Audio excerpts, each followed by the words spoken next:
Hello again, everybody, and today we are going to talk about our foundation for our metal barn and what it took to get to that point and how we decided on the concrete slab that we did. But before we get into today's video, folks, if you're new here to the channel, please consider subscribing. For those of you that have already subscribed, thank you so much. I appreciate all the support. If you guys are interested in supporting our farm, go ahead and check out our links in the description below. If you guys have any questions, feel free to leave a comment on the video or send me an email. So folks, today we're going to talk about our foundation for our metal barn or metal building, whatever you want to call it. We used a concrete slab. It's a 4-inch slab for the most part, pretty standard. And then there is a section of 6 inches of concrete, and that is for a lift in the future. But that was really not much of an add-on. So if you guys are even considering adding a car lift or a tractor lift in your metal building, definitely consider talking to the concrete contractor and getting that small pad put in. It was really extra, was a couple $100. It really wasn't that bad. You're just paying for the extra concrete. So that's one of my recommendations for this. The other thing is, we did 3 contractors. We went out, we looked, we had quotes. We ended up going with the lowest bid. And I'm going to tell you why sometimes that's not always the best option. But, overall, I'm still very happy with the slab that we got. And there was a series of unfortunate events that occurred that really wasn't on the contractor's fault, but they didn't make up for it. And I understand that, it is what it is sometimes, but, towards the end of the slab, it was definitely a rush job. But let's dive into making that decision. So overall, obviously, our barn is 30 by 50. So when you order these metal buildings, pretty much a good guess of what your concrete slab is going to cost is cut that price right in half. That's what you should be paying for your concrete slab. Maybe a little more, maybe a little less, depending on your area. But it was almost dead center on the price of this metal barn. So really, folks, just kind of think of that. The height of our barn is 14 feet, so that played a little bit of role of having a higher price for the 30 by 50 size, but overall still just about half of the building cost. One of the other things that you definitely want to consider when you're building the concrete foundation is what type of finish you want. We elected to go with a smooth polished finish instead of a brushed finish, which a lot of garage barns use.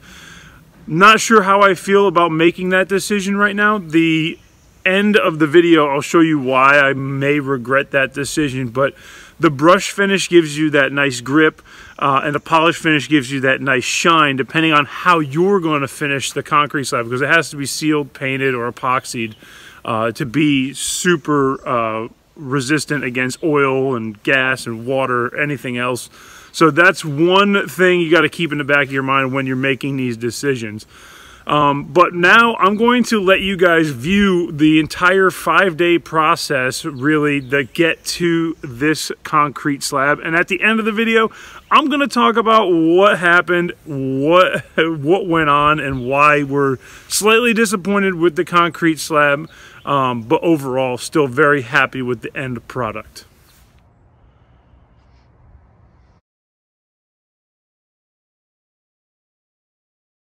So here they started the construction. You can see that they dug out the footer. They've got some gravel ready to put down on that dirt pile, and they are ready to start going at it.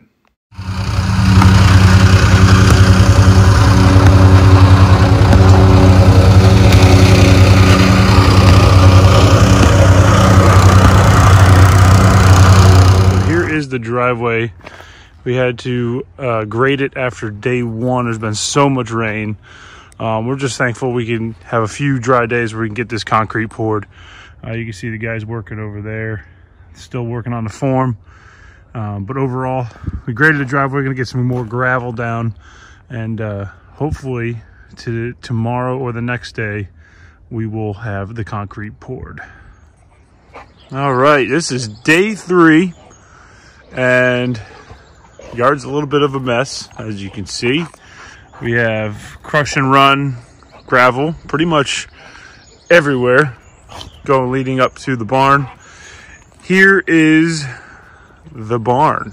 So this is day 3. They're pretty much done except for the pour. We're waiting for the county inspection, which will happen later this morning.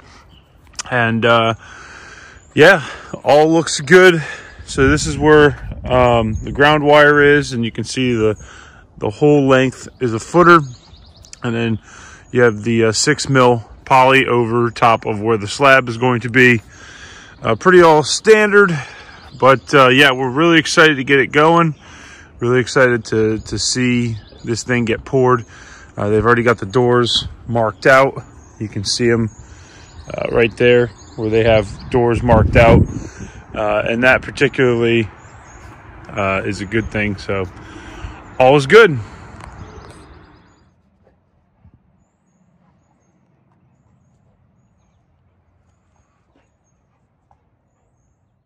Here is where things started to go south. The concrete truck had gotten stuck at this point, and it really delayed pouring of the slab, and you'll see that going forward.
Is the concrete pad almost done, about almost 2/3 of the way done. We're a 3rd concrete truck, probably going to get 1 more truck of concrete, so quite a big pad, looking good. So here the truck showed up about 2 hours late, and that really messed up the slab going forward. This is the end. This is last truck number 4.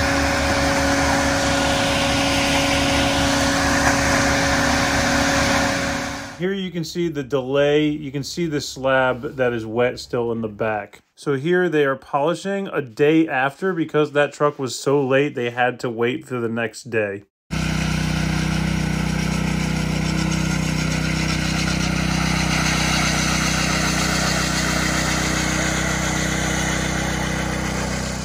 So folks, that was the 5-day process to get to the concrete slab. And later I'm going to show you the finished product and where I'm, back and forth on whether this was the best concrete slab we could have gotten, because it probably isn't. But overall, we're still very happy. But yeah, so it started with the driveway, right? We had to grate our driveway, spur of the moment.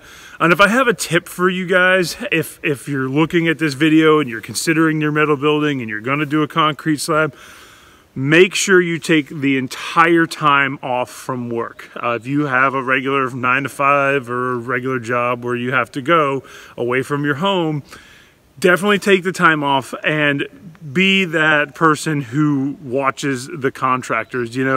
I've had a lot of work done here on the farm recently between the building and our house and our slab, and I can tell you it goes a lot smoother when you're there versus when you're not there. And it really is luck of the draw with your contractors, but that is one huge tip I will give you guys, is make sure you are present for this. So as you saw, we had to grate the driveway, and it was a miscommunication from there on of what was actually going on with the concrete trucks and how we were going to get the trucks into the farm and how we were going to pour the concrete. So when we graded the driveway, we had to put gravel down. We talked to the contractor. We were going to get gravel. They ended up not putting it in the driveway. There's still piles of rocks in our essential yard going into the barn. And, you know, that's just sloppy work. You know, we have been back and forth with the contractor and have settled that issue. But overall, it was very sloppy work. And I was at work at my day job when that happened. I think if I was home, I would have been able to probably direct them or stop them from doing that. And they just, you know, it is what it is. So once that happened, the concrete truck got stuck. You can see there was no gravel there where they wasted gravel. And I can even bring you over to where they wasted gravel. Actually, I'll bring it over to you because it's still here and I'm still haven't gotten to it. But yeah, that was a huge problem. So when that concrete truck got stuck, guys, it really delayed a lot of things, and it kind of just sent the ball rolling when it came to finishing this slab, which is why I think the results aren't as good as they should be. But as you can see right here, there is literally rocks in our yard. There's a rocks yard, and there's our grow for the season. So just a random pile of rocks. That was just sloppy work. I don't know why they put it there, because you can see here where I'm standing is where the concrete truck got stuck. But it is what it is. They pulled it out. We got moving. But once that happened, it really set a delay reaction to everything through that day. We were trying to beat a rainstorm because here in Virginia, it was raining pretty much every day. We had a 3-day window where it didn't. We thought we would get it done. Wasn't the case. So they were really battling to beat the rain, and that caused that truck towards the end to be 2 hours late, and that was the finishing touch to delay this whole thing, and which is why the concrete slab is not the best it could be. So now we're going to show you the polished finish, why I may regret it, and then I'm going to show you why I know it was a little bit of a rush job towards the end. So here we go. So coming in here, the polished finish would have been fantastic had we not had the rain and the rush job. And as you can see, those are boot imprints, and you can follow them all the way almost through where that fourth truck was, which is right here, which was the 2-hour delay. This whole slab right here, I'm not worried about its integrity because this is where the 6-inch slab is, but you can see those footprints, they're just all over the place. And then I'm going to show you on the edge of the building where they rushed to get the forms out. This is kind of the common theme around the building, is you can see these chips along the edge of the building. And come down here, we have a pretty big one. And it's still flaking off. Here's another piece that probably just flaked off recently. So definitely, it doesn't really affect the integrity of the concrete itself, because this is just a corner edge, but definitely not something you want to see. So folks, those are some of the things you got to look out for. When you're selecting your concrete contractor, make sure they're not rushing through it. Make sure that they're not already focused on the next job. You know, one of the biggest things I saw towards the end was they just wanted to get out of here. Clearly, it was starting to fall apart when the concrete truck was late and they had to come in on a Saturday and polish, and that's why you see those boot marks, because that truck was late. The concrete truck got stuck. You know, there was small things leading up to it, but really it all fell apart on Friday. And if I was here throughout the week, I think I could have at least mitigated some of the problems. But overall, guys, you need to be there. And sometimes picking the lowest bid may not be the answer, but you got to feel for these guys too. It's hard to find people who want to work in that industry. It's hard to find people that want to work, period.